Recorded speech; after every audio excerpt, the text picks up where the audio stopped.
आज हम लोग class 12 chapter number 10 lecture number 3 start करेंगे। इसके पहले हमने जो कल तक स्टडी किया था प्रीवियस 2 क्लासेस में, इसके अबाउट सबसे पहले हमने वेव ऑप्टिक्स के बारे में डिस्कस किया था, जिसमें 2 साइंटिस्ट के बारे में हमने डिटेल में डिस्कस किया था। एक न्यूटन कार्पस्कुलर थ्योरी के माध्यम से वेव को, लाइट को वेव के रूप में एक्सप्लेन करना न्यूटन ने बताया था, लेकिन उनकी थ्योरी फेल हो गई थी। उसके बाद हाइजेंस आते हैं। हाइजेंस कब आते हैं? 1678 में। और फिर कुछ ऐसे फिनोमिना जो न्यूटन नहीं बता पाए थे उनको डिस्कस करते हैं और इस तरह से प्रूव करते हैं क्या लाइट एक वेव है। वही हम लोग स्टडी कर रहे थे, जिनमें से हमने एक डेफिनेशन वेव फ्रंट क्या होता है ये एक्सप्लेन किया था, और टाइप ऑफ वेव फ्रंट हमने एक्सप्लेन किया था। आज हम इम्पोर्टेंट इनके लॉज बताएंगे आपको, किसके? हाइजेंस के। हाइजेंस ने किस प्रकार से रिफ्लेक्शन और रिफ्रैक्शन को प्रूव किया है, वही डेरिवेशन आज हम लोग करेंगे, प्रूव करेंगे। ठीक है ना? तो हेडिंग लगाएंगे। कल हेडिंग लगा लिया था, क्या हेडिंग लगाया था? Huygens principle. तो हाइजेंस प्रिंसिपल में हम लोग prove laws of reflection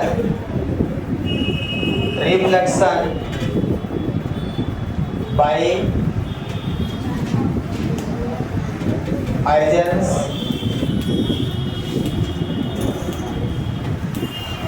wave theory. Huygens wave theory के माध्यम से, हाइजेंस वेव थ्योरी के माध्यम से हम लोग एक्सप्लेन करने जा रहे हैं क्या? Laws of reflection. ठीक है ना? ये बात को ध्यान रखिए कि जिस प्रकार से न्यूटन कार्पस्कुलर थ्योरी में न्यूटन ने ये बताया था कि लाइट के कार्पस्कल्स ट्रेवल करते हैं, टीनी पार्टिकल्स को नो कार्पस्कल्स बताया था, उसी तरह से हाइजेंस ने बताया कि वेव फ्रंट ट्रेवल करते हैं। क्या ट्रेवल करते हैं? वेव फ्रंट ट्रेवल करते हैं। याद रखना आपको, वहां कार्पस्कल्स ट्रेवल करते थे और इनके हिसाब से वेव फ्रंट ट्रेवल करता है, पार्टिकल नहीं है। यहाँ वेव फ्रंट आगे बढ़ता है। वेव फ्रंट बताया था, जैसे पानी में पत्थर फेंक दिया तो वहाँ डिस्टरबेंस क्रिएट होके वेव आगे की ओर बढ़ने लगती है, तो वेव आगे की ओर बढ़ती है। तो वेव जो बनती है वो वेव फ्रंट कहलाता है इनके हिसाब से। तो अब सबसे पहले रिफ्लेक्शन के लिए मुझे एक पॉलिश सरफेस लेना होगा। ये हमने ले लिया, समझ आया क्या? और 2 इंसिडेंट रे लेंगे, ध्यान से देखेंगे। Incident ray, light rays infinity से आ रही है, तो 2 पैरेलल रेज लेंगे। ये कहां से आ रही हैं? From infinity. From infinity light rays कहां से आ रही है? इनफिनिटी से। यदि लाइट रेज इनफिनिटी से आ रही तो पैरेलल आएगी। कैसी आएगी? पैरेलल आएगी। ठीक है ना? तो इस तरह से पैरेलल आएगी और आगे जाकर इस पॉलिश सरफेस पे टकराएगी। क्या आ रहा होगा यहाँ से? लाइट रेज आ रही है कि वेव फ्रंट आ रहा? वेव फ्रंट आ रहा है, लाइट रेज नहीं। ध्यान रखिए, यहाँ से वेव फ्रंट, हर पॉइंट पे वेव फ्रंट बनेगा। पैरेलल लाइन है तो वेव फ्रंट कैसा बनेगा? ऐसे वेव फ्रंट बनता है। ठीक है ना? तो ये वेव फ्रंट यहाँ से आ रहा है, ये बात को आपको ध्यान रखना है।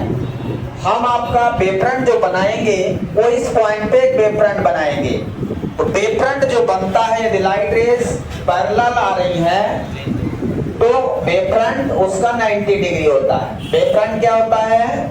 90 डिग्री। लाइट रेज का 90 डिग्री क्या बनता है? वेव फ्रंट बनता है। क्लियर है? अब यहाँ पे ये जो लाइट रेज आ रही है, ध्यान से समझें, 2 पैरेलल रेज लिया है जिससे वेव फ्रंट दिखे। ठीक है। यहां पे इस पॉइंट का, इस लाइन का 90 डिग्री यहां पे खींचें, समझ आया क्या? ये 90 डिग्री, इस लाइट रेस का ये 90 डिग्री, यहां पे भी 90 डिग्री। क्लियर है? यहां पे पॉइंट का नाम दे देता हूं ए, यहां पे पॉइंट का नाम दे देता हूं बी। हाइजेन ने कहा कि आगे की ओर क्या ट्रेवल करेगा? वेव फ्रंट ट्रेवल करेगा। क्लियर है? और जब ये ट्रेवल करेगा तो इसकी स्पीड क्या होगी? v इसकी स्पीड ऑफ लाइट है, मैं मान लेता हूं स्पीड ऑफ लाइट। लाइट की स्पीड क्या है? v। कितनी है? v स्पीड, जो आप पढ़ते हो। अब जब यहां पे वेव फ्रंट बना तो इसके आगे भी वेव फ्रंट बनेगा। ये वाला जो वेव फ्रंट है यहां का पॉइंट, अब ये तो आगे नहीं जाएगा, ये पॉइंट आगे जाएगा क्या? ये पॉलिश सरफेस है, यदि ये पॉलिश सरफेस तो अब लाइट यहां से इधर जानी नहीं है, वो तो बाउंस बैक होगी। क्या होगी? Bounce back. लेकिन ये वाली लाइट जो है ये तो अभी आगे जाएगी, ये जाएगी कि नहीं? ऐसे इस पॉइंट तक जाएगी। इस पॉइंट का नाम दे देता हूं सी पॉइंट। ये t equal to T time में लाइट, यहां का जो लाइट वेव है वो यहां तक पहुंचेगा। आराम से समझिएगा, थोड़ा सा समय देना है समझने के लिए, ठीक है।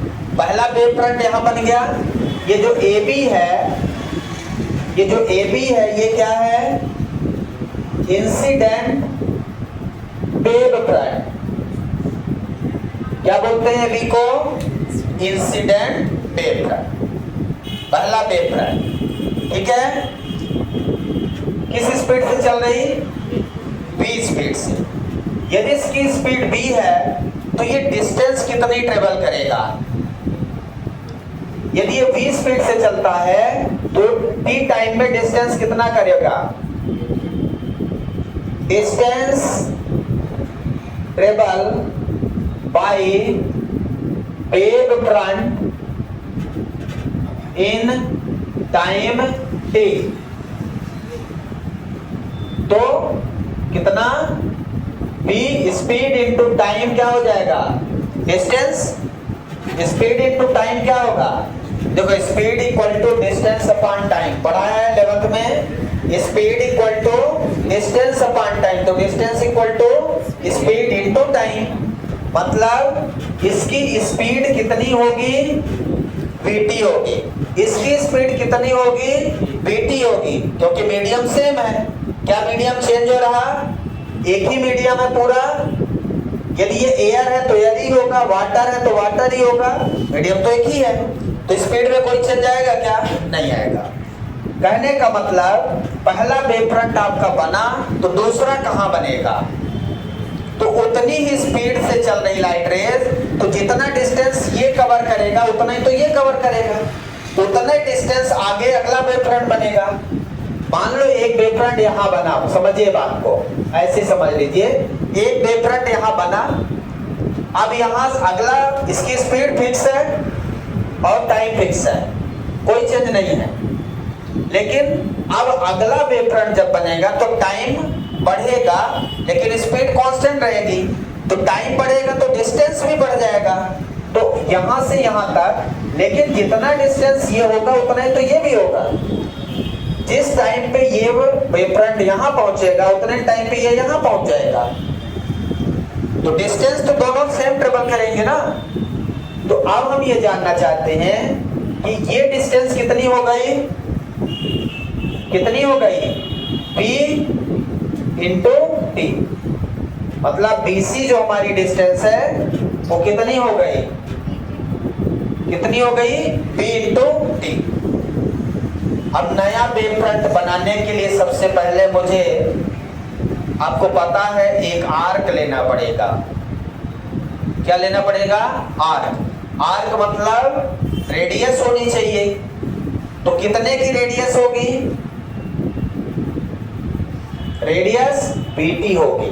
कितने की बीटी, जितनी डिस्टेंस है, सर्कल बनाते हो तो जितनी डिस्टेंस है उतनी रेडियस। तो बी से डी सी पॉइंट पे एक आर्क लगाना है। देखो ये जो लाइट यहां से जा रही ना, ठीक है, अगला वेव फ्रंट यहां बनेगा, रिफ्लेक्टेड बनेगा, फिर यहीं से रिफ्लेक्टेड होगा और ये यहां से रिफ्लेक्टेड होगा। तो ये तो अभी आगे जाएगा, लेकिन ये जाएगा नहीं, ये कहीं ना कहीं जाएगा, भी बताता हूं कहां जाएगा। बीटी डिस्टेंस का एक आर्क लगा दो, कितनी रेडियस का, बीटी ही रेडियस रहेगा। यहां पे राउंडर रखा और यहां आर्क लगा दिया, किस पॉइंट पे, सी पॉइंट पे। समझ आया क्या, कितनी डिस्टेंस है, बीटी। अब यहां पे पॉइंट को ध्यान से समझिए, जितना ये बी से सी गया होगा, जितनी डिस्टेंस बी से सी होगी, उसी टाइम पर ये जो कि पहले टकरा गया सरफेस से, तो उसी टाइम पे ये रिफ्लेक्ट होके उतनी ही डिस्टेंस कहीं जाएगा। और जाएगा कहां, पहले ये बताइए। आगे तो जाएगा नहीं, इधर जाने की रास्ता नहीं है, इधर कहीं जाएगा, ये टकरा के इधर कहीं जाएगा। तो जितनी डिस्टेंस बीटी की है, बीसी, बी से सी तक की डिस्टेंस कितनी है, मान लो 10 सेंटीमीटर, कितना, 10 सेंटीमीटर। उतनी ही डिस्टेंस ए से इधर आर्क लगाओगे, मतलब इसका भी वेव फ्रंट जो जाएगा सेम डिस्टेंस पे आगे बढ़ेगा, स्पीड सेम है। तो जितना टाइम यहां से यहां तक में जाएगा उतना ये इधर चला जाएगा, क्योंकि अब इधर तो रास्ता नहीं है। तो यहां पे सेम डिस्टेंस लेके एक आर्क लगाओ, ये आर्क लगाया। अब क्या होगा, यहां से लाइट रेज पास हो जाएगी, कौन सी, रिफ्लेक्टेड रे। अब दूसरा वेव फ्रंट कहां है, इन दोनों का टैंजेंट मिलाओ, दोनों का टैंजेंट मिलाएंगे, दोनों का टैंजेंट जहां से पास होगा वहां क्या बनेगा, रिफ्लेक्टेड वेव फ्रंट। इसका नाम दे देंगे, ए भी हमारा इंसिडेंट है और सी यहां का पॉइंट दे देता हूं डी, सी डी हमारा क्या है, रिफ्लेक्टेड वेव फ्रंट। समझ आया क्या। और जितना बीसी है उतना ही एडी होगा, बीसी और एडी की लेंथ अलग अलग होगी क्या। अब समझिए, जब ये लाइट रेज आ रही थी तो पहला इस पॉइंट पे ये टकरा गई, लेकिन अभी ये तो आगे जाएगी कि नहीं, जितना आगे ये जाएगी फिर जाके टकराएगी, तो वहां पे एक वेव फ्रंट बनना स्टार्ट हो जाएगा। लेकिन यहाँ पे अभी वेव फ्रंट है, तो जितना ये आगे जाएगी उतना इधर टकरा के अगला वेव फ्रंट बनेगा कि नहीं। जितनी डिस्टेंस बी से सी ट्रेवल करेगा उतना ही ए से डी ट्रेवल करेगा। क्लियर हो गया, दोनों डिस्टेंस क्या होंगी, सेम। अब इसका रिफ्लेक्टेड रे ये हो गया, इसका रिफ्लेक्टेड रे इसके पैरेलल बना दो, ये दोनों रे क्या हो गई, रिफ्लेक्टेड रे। दोनों रे क्या हो गई, रिफ्लेक्टेड रे। कौन सी, एडी और इधर से सी, ठीक है ना, कोई पॉइंट दे देंगे। ये तो अपन तो रे की बात ही नहीं कर रहे यहाँ, अपन को तो रे की बात ही नहीं करना है। किसकी बात करना है, वेव फ्रंट की। रे तो है ही नहीं इनके हिसाब से, क्या है, वेव फ्रंट। तो इंसिडेंट वेव फ्रंट कहाँ है, ये भी। रिफ्लेक्टेड वेव फ्रंट कहाँ है, सीडी। ये आया वेव फ्रंट, टकराया और वेव फ्रंट ही आगे बढ़ा। यहाँ से वेव फ्रंट आया, टकराया और ऐसे चला गया, वेव फ्रंट आया और टकराया, ऐसे चला गया। तो वेव फ्रंट आगे बढ़ रहा है, ठीक है। क्लियर है, यहां तक समझ आया। अब क्या करोगे, अब इस पॉइंट पे नॉर्मल ड्रा करो। कहां पे, पॉइंट ऑफ इंसिडेंस पे नॉर्मल बनाएंगे। ये यहां लिख दिया हमने, ऐसे यहां पे भी बनाओगे। सी पॉइंट पे नॉर्मल बना दिया, बनाया क्या, नॉर्मल सबको पता है, सरफेस का 90, सरफेस एसी है तो उसका 90 क्या होगा, नॉर्मल। अब इंसिडेंट रे और नॉर्मल से कितना एंगल बनता है? इंसिडेंट और नॉर्मल के बीच कितना एंगल बनेगा? Angle of incident. ऐसे ही रिफ्लेक्टेड रे है ये और नॉर्मल के बीच कितना एंगल बनेगा? Angle of reflection. क्लियर है? समझ आ रहा? अब यहाँ पे एक चीज और समझिए, यदि एंगल इंसिडेंट है, हमें ये एंगल चाहिए, ध्यान रखना, हमें इस वेव फ्रंट के साथ एंगल चाहिए और इस वेव फ्रंट के साथ एंगल चाहिए। हमें ये दो एंगल निकालना है, मतलब हमें ए बी सी एंगल निकालना है। यहाँ पे ये वाला एंगल बता सकते हैं कितना होगा? ये वाला एंगल कितना होगा? दो एंगल आपको मिलेगा तभी जाके लॉज ऑफ रिफ्लेक्शन प्रूव होगा। कोई बता सकता है ये कितना एंगल होगा? अब देखिए कैसे, यदि ये आई है, ये जो पहला वेव फ्रंट है इंसिडेंट वेव फ्रंट, समझिएगा, इंसिडेंट वेव फ्रंट और इस लाइट रेस के बीच कितना एंगल है? कितना एंगल है बोलिए? 90। इस लाइट रेज और इस वेव फ्रंट के बीच कितना एंगल है? 90 है कि नहीं? मतलब ये पूरा 90 है, ये पूरा कितना है? 90। अब पूरे में से ये माइनस कर दो तो ये मिल जाएगा। पूरा कितना है? 90। 90 में से आई माइनस कर दो तो ये एंगल कितना हो जाएगा? 90 माइनस आई। समझिएगा, ये एंगल कितना हो गया? 90 माइनस आई। कितने लोगों को समझ आया?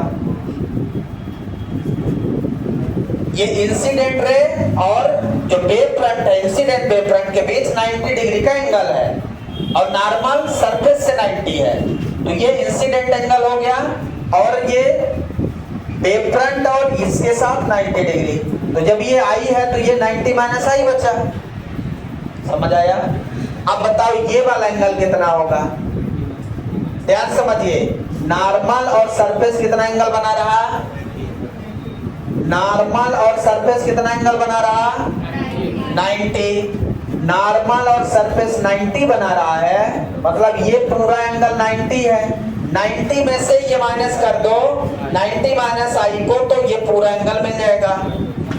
नॉर्मल और सरफेस एसी, नॉर्मल और सरफेस एसी 90 डिग्री एंगल बना रहे हैं।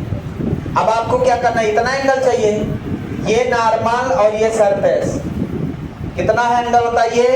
90। नॉर्मल और सरफेस कितना एंगल? 90 में से कौन सा माइनस करोगे? ये वाला 90 माइनस आई।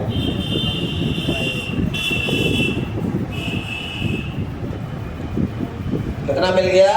आई। मतलब ये एंगल आपका कितना हो गया? आई। और समझाएं? एक बार और समझ लीजिए। देखो, ये पहला वेव फ्रंट और इंसिडेंट रे के बीच कितना एंगल? 90 डिग्री।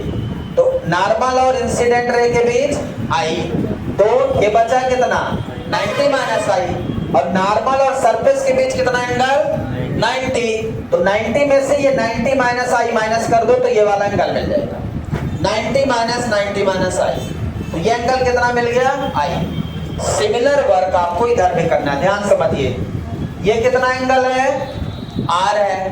तो ये वाली, ये वेव फ्रंट और नॉर्मल के बीच कितना एंगल होगा? कोई बताओ? आपको पता है ये रिफ्लेक्टेड वेव फ्रंट और रिफ्लेक्टेड रे का एंगल 90 डिग्री, क्योंकि लाइट रे और वेव फ्रंट कितना एंगल बनाएगा? 90। ये लाइट रे, वेव फ्रंट, ये लाइट रे और ये वेव फ्रंट का 90 डिग्री है। 90 में से आर माइनस कर दो तो ये एंगल मिल जाएगा 90 माइनस आर। ये वेव फ्रंट और नॉर्मल के बीच कितना एंगल हो गया? 90 माइनस आर।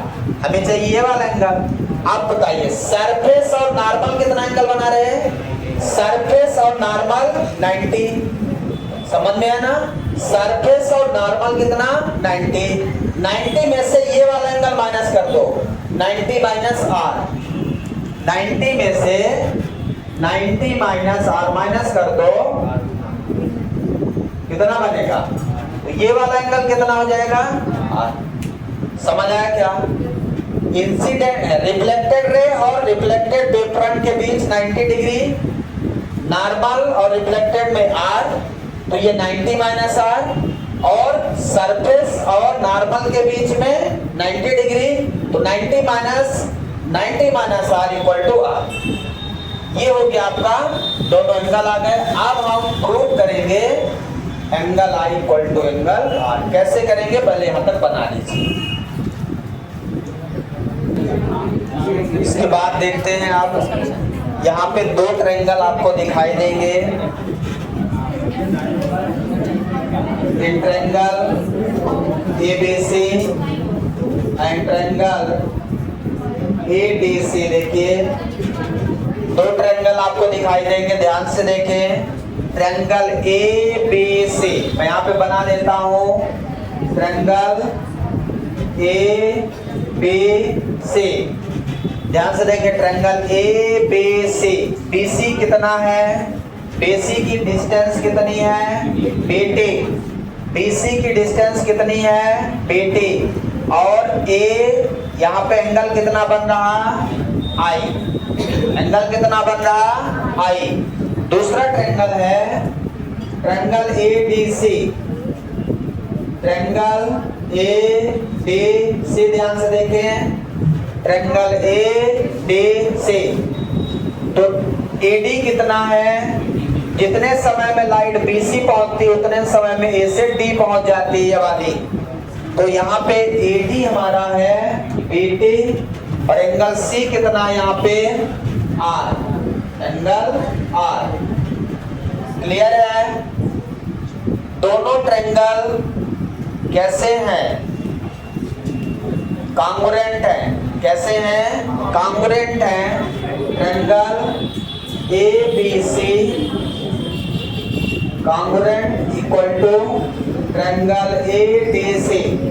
ध्यान दीजिए, यदि दो ट्रायंगल कॉन्ग्रुएंट है और उस ट्रायंगल का साइड इक्वल है, क्या है साइड, तो angle in opposite sides are equal. In triangle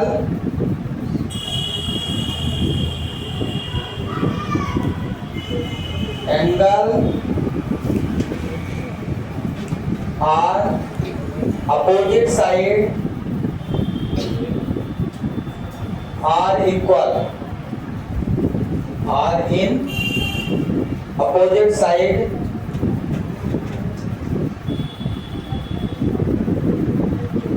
क्या मतलब इसका, साइड यदि इक्वल है तो उसके अपोजिट साइड का एंगल, और दूसरे साइड की भी साइड इक्वल है तो उसके अपोजिट साइड का एंगल इक्वल रहेगा। मतलब यदि हम BC ट्रायंगल की बात करें तो ये साइड कितनी है BT, और इसके सामने का एंगल कितना है I, इसके सामने का एंगल कितना है I, और ये BT साइड है, दोनों के साइड इक्वल है तो उसके सामने का एंगल क्या है R। तो angle I equal to angle R। Sides equal हैं, उनके सामने का एंगल भी इक्वल हो जाएगा। यदि किसी ट्रायंगल में दो ट्रायंगल कॉन्ग्रुएंट है तो उनका साइड यदि इक्वल है तो उनके सामने का अपोजिट जो एंगल है वो क्या हो जाएगा, इक्वल हो जाएगा। इस तरह से प्रूव हो जाता है laws of reflection, angle I equal to angle R। Prove हो गया, समझ आया? यहां से ये हमने बना दिया, और इस प्रकार से आपका प्रूव हो गया angle I equal to angle R। इस तरह से हाइजेन ने कहा कि हमारा जो लॉ है उसमें लॉ ऑफ रिफ्लेक्शन और लॉ ऑफ रिफ्रैक्शन भी फॉलो होता है। रिफ्लेक्शन आगे करेंगे, अभी हमने लॉ ऑफ रिफ्लेक्शन फॉलो करवाया है, ठीक है। इसके बाद ये फर्स्ट लॉ है, ये कौन सा लॉ है, फर्स्ट लॉ ऑफ रिफ्लेक्शन है। First law of reflection that is angle I equal to angle R। Second law क्या है, तो यहाँ पे लाइट रे ट्रेवल नहीं करेगी। हमने रे ऑप्टिक्स में पढ़ा है the incident ray, reflected ray. तो इंसिडेंट रे की जगह इंसिडेंट वेव फ्रंट, यहाँ क्या ट्रेवल कर रहा, वेव फ्रंट ट्रेवल कर रहा है। तो हम लिखेंगे द इंसिडेंट वेव फ्रंट, ये भी है, ये भी हमारा इंसिडेंट वेव फ्रंट है। The incident wave front reflected wave front CD, incident wave front, reflected wave front and normal of the surface meeting at the same plane, कहाँ मिल रही है, तीनों किस में मिल रहे हैं, सेम प्लेन में मिल रहे हैं। किस में मिल रहे हैं, सेम प्लेन में। इस तरह से लॉज ऑफ रिफ्लेक्शन का सेकंड पॉइंट भी वेरीफाई हो जाता है। समझ आया? दोनों नियम किस प्रकार से हाइजेन ने प्रूव किए हैं उसको नोट डाउन कर लें। इसके बाद अब हम हेडिंग अगली लगाएंगे, prove laws of refraction.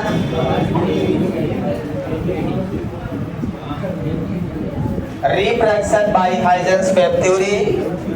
Refraction को भी प्रूव करेंगे। रिफ्लेक्शन हो गया है, पूरा मिटा दे, नहीं तो आप लोग इसी को ना उतारने कहीं उतारना शुरू कर दें, सर यही है, इसलिए मिटाना पड़ेगा। तो आइए देखते हैं कि हाइजेन ने किस प्रकार से लॉज ऑफ रिफ्रैक्शन को प्रूव किया है। आपको याद होगा रिफ्रैक्शन में जो लॉज ऑफ रिफ्रैक्शन है रे ऑप्टिक्स में, उसमें स्नेल्स लॉ है। बेसिकली हमें स्नेल्स लॉ को प्रूव करना है, बाकी तो दूसरा वाला उसी तरह है। स्नेल्स लॉ हमारा क्या है, sine I by sine R equal to mu, जो कांस्टेंट होता है। क्यों और कैसे उन्होंने प्रूव किया है यही हमें समझना है। तो इसी चीज को समझना है, ध्यान रखना है। आपको रे ऑप्टिक्स का स्टेटमेंट याद होना चाहिए। मैं स्टेटमेंट नहीं लिखूंगा, बस मैं sine I by sine R equal to constant prove करने जा रहा हूँ। ठीक है, स्टेटमेंट वही है, angle of sine of the ratio of angle of sine of incident to the sine of angle of reflection is equal to constant. फिर से हम वही एक सरफेस लेंगे। इस बार सरफेस कोई मीडियम होगा। क्या होगा, कोई मीडियम होगा। दूसरा मीडियम, पहला मीडियम। यदि यहाँ पे कोई मीडियम है तो इस बार ध्यान रखना है कि लाइट की स्पीड दोनों मीडियम में अलग अलग होगी। यहाँ पे ये मैं मान लेता हूँ ये हमारा मीडियम फर्स्ट है और इस मीडियम में स्पीड ऑफ लाइट v1 है। ठीक है, इस मीडियम को आप कोई भी ले लो, मान लो एयर है ये। क्लियर है, मीडियम फर्स्ट एयर है जिसकी स्पीड ऑफ लाइट कितनी है, v1। मीडियम सेकेंड हम ग्लास ले लें जिसकी स्पीड ऑफ लाइट v2 है। Refractive index μ1, refractive index μ2। Clear है, रिफ्रैक्टिव इंडेक्स और स्पीड ऑफ लाइट में इनवर्सली प्रोपोर्शनल का रिलेशन होता है। रिफ्रैक्टिव इंडेक्स और स्पीड ऑफ लाइट में इनवर्सली प्रोपोर्शनल का रिलेशन होता है। जिस मीडियम में स्पीड ऑफ लाइट ज्यादा तेजी से ट्रेवल करेगी उसका रिफ्रैक्टिव इंडेक्स कम होता है। रे ऑप्टिक्स में मैं बता चुका हूं, अब यहाँ पे उतना समय नहीं बताने का। अब हम फिर से लाइट को कहां से लेंगे, इनफाइनाइट से। यहाँ पे भी लेंगे और यहाँ पे भी। उसी तरीके से अगेन हम लाइट को लेंगे, ध्यान से देखिए, बात को समझना है। इंसिडेंट वेव फ्रंट उसी तरह बनेगा। जब ये लाइट रेज यहां पहुंच जाएगी, अब ये अपने पाथ को चेंज करेगी, तो इसका वेव फ्रंट पहले बना लो। ये 90, इसके 90 पे वेव फ्रंट बना दिया हमने, ए बी वेव फ्रंट। इस वेव फ्रंट में किसी कोई डाउट है? लाइट आई, जब सरफेस पे टकराएगी तो वहां से, क्योंकि लाइट अब एक मीडियम से दूसरे मीडियम में जाएगी, तो जब जाएगी तो उसकी स्पीड चेंज होगी, ठीक है ना। तो वेव फ्रंट भी जब एक मीडियम से दूसरे मीडियम में जाए, वेव फ्रंट वही है लाइट, तो वेव फ्रंट जब एक मीडियम से दूसरे मीडियम में जाएगा तो एक तरफ के वेव फ्रंट की स्पीड कम हो जाएगी, मतलब ऐसे जा रहा तो इधर कम हो जाएगी। अब ध्यान से समझिए, जब ये आगे बढ़ेगा उसी तरह से, ध्यान से समझना, ज्यादा नया नहीं है, थोड़ा सा नया है। पिछला यदि आपको समझ आया तो इसमें कुछ है ही नहीं, सेम है बिल्कुल, थोड़ा सा चेंज है। यहाँ पॉइंट क्या लिया था? सी। देखो ये वाला जो लाइट रे है, मतलब यहाँ का जो वेव फ्रंट है, अब इसका मीडियम चेंज हो रहा है, लेकिन इसका तो भी सेम है। ये बी से सी तक जाने में कितना डिस्टेंस ट्रेवल करेगा? बी से सी तक जाने में कितना डिस्टेंस ट्रेवल करेगा? पता ही नहीं। हाँ, d1 t, यदि यहाँ पे टाइम t है, t टाइम में इस मीडियम की स्पीड कितनी है? v1। तो यहां से b से c तक जाने में कितना डिस्टेंस ट्रेवल करेगा? बोलिए, v1 t। तो b से c तक की रेडियस कितनी होगी? v1 t, b से c।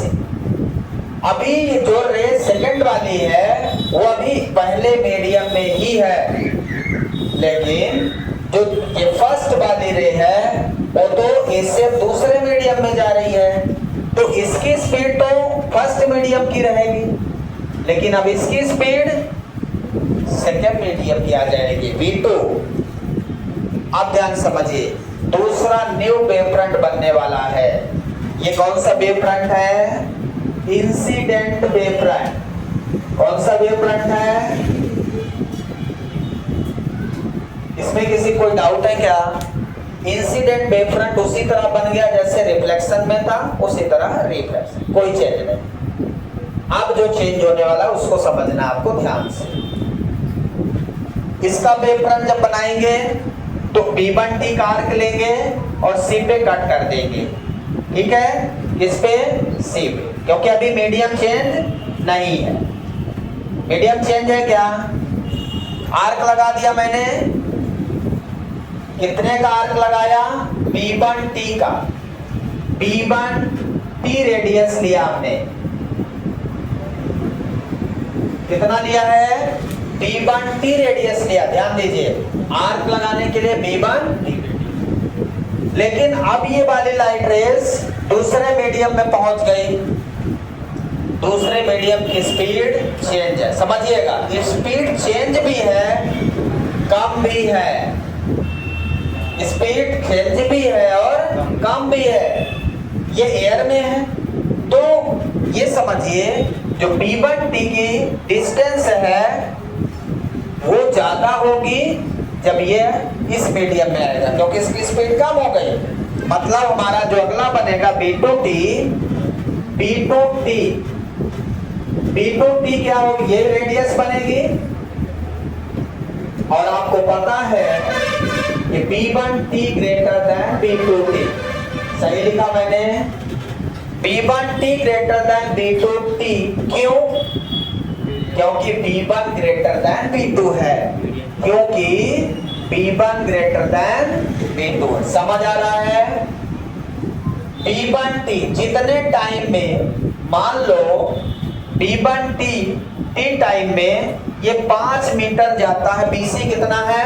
5 मीटर, समझिएगा।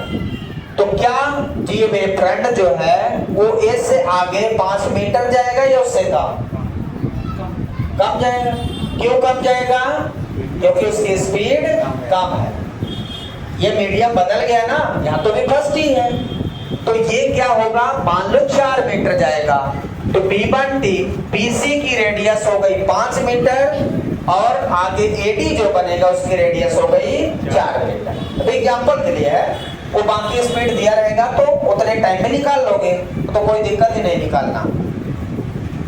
इतनी लेंथ नहीं होगी, कम होगी, तो कम होगी तो ये सीधा तो नहीं जाएगा। यदि ये इक्वल लेंथ होती तो ये इक्वल आगे चला जाता। लेंथ कम है मतलब यहां पे क्या होगा, ये ऐसा। अब ये लेंथ कम होने के कारण ये डाइवर्ट हो जाएगा अपने पास से। कैसा हो जाएगा? डाइवर्ट हो जाएगा। ये बन गई रिफ्रैक्टेड रे। यदि ये 5 मीटर है तो ये कितना होगा? 4 मीटर। तो अब तो ये 5 मीटर होता तो सीधा बनता, तो डिस्टेंस कम हो गई तो आर्क छोटा हो जाएगा। डिस्टेंस यदि कम हो गई तो आर्क छोटा हो जाएगा। अब क्या करना है आपको? फाइनली क्या करना है? दोनों का टेंजेंट मिला देना है। दोनों का टेंजेंट मिलाएंगे तो क्या बनेगा? न्यू वेव फ्रंट, जिसे हम रिफ्रैक्टेड वेव फ्रंट बोलेंगे। मिला दो दोनों का टेंजेंट। यहां पॉइंट का नाम दे दिया हमने D पॉइंट, इसका भी रिफ्रैक्टेड बना दो। अब ये भी चेंज करेगा पाथ, इसके पैरेलल हो जाएगा। ये दोनों क्या बन गए? रिफ्रैक्टेड। अब आगे वेव फ्रंट ऐसे ही चलता जाएगा, तो ये जो हमारा CD बना, ये क्या बन गया? रिफ्रैक्टेड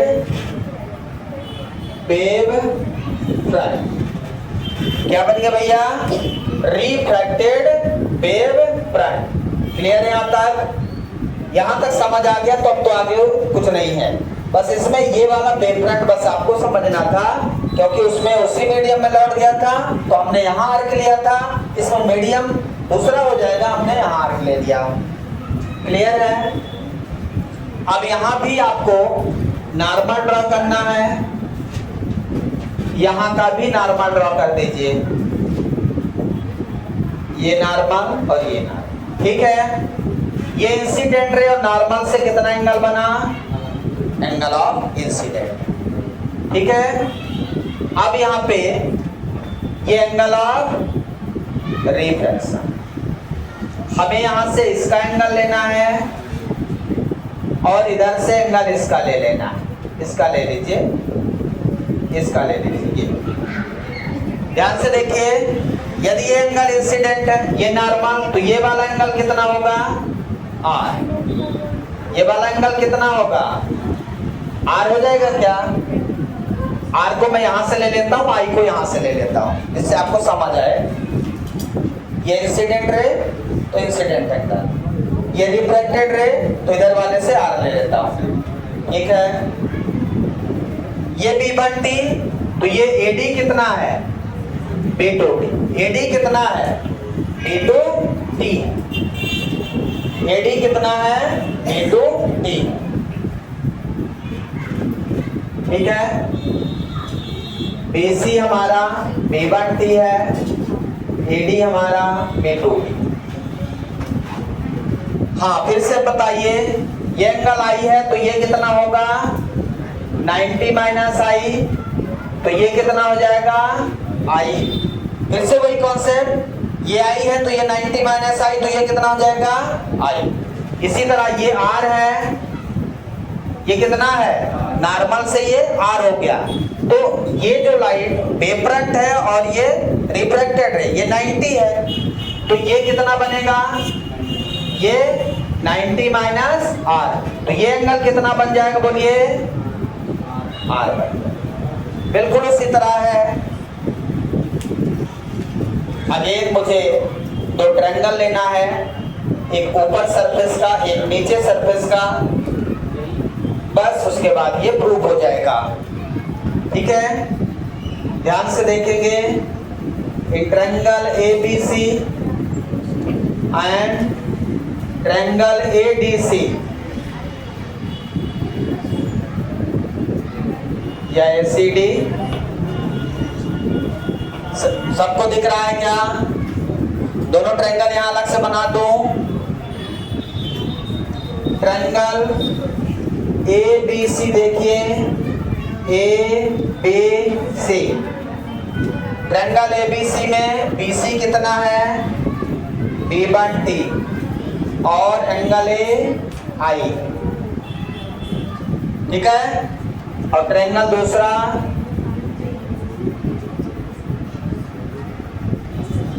ट्रायंगल ADC, ADC में AD कितना है? B2T, AD कितना है? B2T और C है R। देखिए दोनों ट्रायंगल, ये ऊपर का ट्रायंगल और नीचे का ट्रायंगल मैंने बना दिया है। समझने का प्रयास करें। ये ऊपर वाला यहाँ पे ABC और नीचे वाला यहाँ पे ADC बना। क्लियर है? अब वही कॉन्सेप्ट फिर से लगाना। इसमें sin I by sin R लिखो। आपको पता है एंगल के सामने क्या होता है? परपेंडिकुलर। एंगल के सामने परपेंडिकुलर। राइट एंगल ट्रायंगल कहां बन रहा है इसमें? बी पे क्या बन रहा है? Right angle triangle. इसमें डी पे बन रहा है राइट एंगल, ठीक है। तो ये परपेंडिकुलर, तो ये बेस और ये हाइपोटेनस। इसमें ये परपेंडिकुलर, ये बेस और ये हाइपोटेनस। समझ आ रहा है क्या? अब यहां पे लिख लो sin I equal to B1T by AC। सही लिखा है? sin I equal to B1T by AC। यहां से देखो sin R equal to B2T by AC। सही है क्या?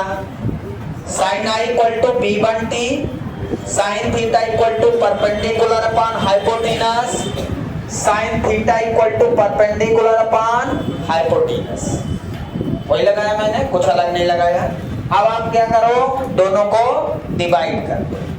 तो यहाँ पे sin I by sin R, sin I by sin R left side, तो राइट साइड भी B1T by AC divided by B2T by AC।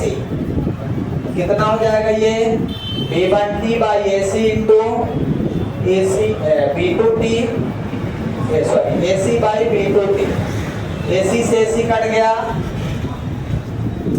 sin I by sin R B1T by B2T, T से T cut जाएगा। sin I by sin R कितना बचेगा? B1 by B2। अब बताइए B1 जो first medium की speed है वो कांस्टेंट रहेगी कि वेरी करेगी? फर्स्ट मीडियम की जो स्पीड है वो कांस्टेंट रहेगी कि वेरी करेगी? जो भी होगी कांस्टेंट रहेगी, वेरी करेगी। यहाँ अलग है, यहाँ अलग। जब तक एयर है, जब तक मीडियम नहीं बदलेगा तब तक स्पीड ऑफ लाइट चेंज नहीं होगी। फर्स्ट मीडियम की स्पीड क्या है? V1। सेकेंड मीडियम की स्पीड क्या है? V2। मान लो फर्स्ट मीडियम की स्पीड 2 मीटर पर सेकेंड है और सेकेंड मीडियम की स्पीड 1 मीटर पर सेकेंड। तो क्या इनका रेशियो कभी बदलेगा? 2/1 हमेशा 2 ही रहेगा ना। रेशियो बदलने वाला नहीं, क्योंकि स्पीड बदलने वाली नहीं है। जो स्पीड फर्स्ट मीडियम की वो कांस्टेंट, सेकंड मीडियम की कांस्टेंट, तो रेशियो कांस्टेंट। तो ये क्या हो जाएगा? Equal to constant. sin I by sin R equal to क्या हो गया? कांस्टेंट हो गया। समझ आया क्या? sin I by sin R equal to constant. अब आपको याद होगा रिफ्रैक्टिव इंडेक्स क्या होता है? इसको हम क्या लिख सकते हैं? sin I by sin R, sin I by sin R equal to 1 μ2 या μ2 by μ1 equal to B1 by B2 equal to constant. 1 μ2 मतलब first medium to second medium, μ2 by μ1 B1 by B2। Speed of light refractive index का उल्टा होता है, μ2 by μ1 v1 by v2। तो यहां से हम क्या लिख सकते हैं, sin i by sin r equal to mu. क्या लिख सकते हैं, sin i by sin r equal to mu. ये क्या है, स्नेल्स लॉ। ये क्या मिल गया आपको, स्नेल्स लॉ प्रूव हो गया। इस तरह से हाइजन ने लॉ ऑफ रिफ्रैक्शन को वैलिड किया है स्नेल्स लॉ के माध्यम से। अब दूसरा जो है वो तो वही है, incident wave front, refracted wave front and normal lie on the same plane. Second वाला तो एज इट इज है, जैसे वहां पे रिफ्लेक्टेड की जगह रिफ्रैक्टेड। सेकंड वाला लिख लीजिएगा, the incident wave front, refracted wave front CD and normal lies on same plane. अपने कॉपी में लिख लेंगे। इस प्रकार से रिफ्लेक्शन और रिफ्रैक्शन दोनों हाइजन ने प्रूव किया है वेव थ्योरी में। मतलब सारे प्रिंसिपल उसी तरह एग्जिस्ट करेंगे। कल से हम कुछ और नई चीज पढ़ेंगे जिसके माध्यम से वेव और प्रूफ हो जाएगा। Thank you, have a nice day.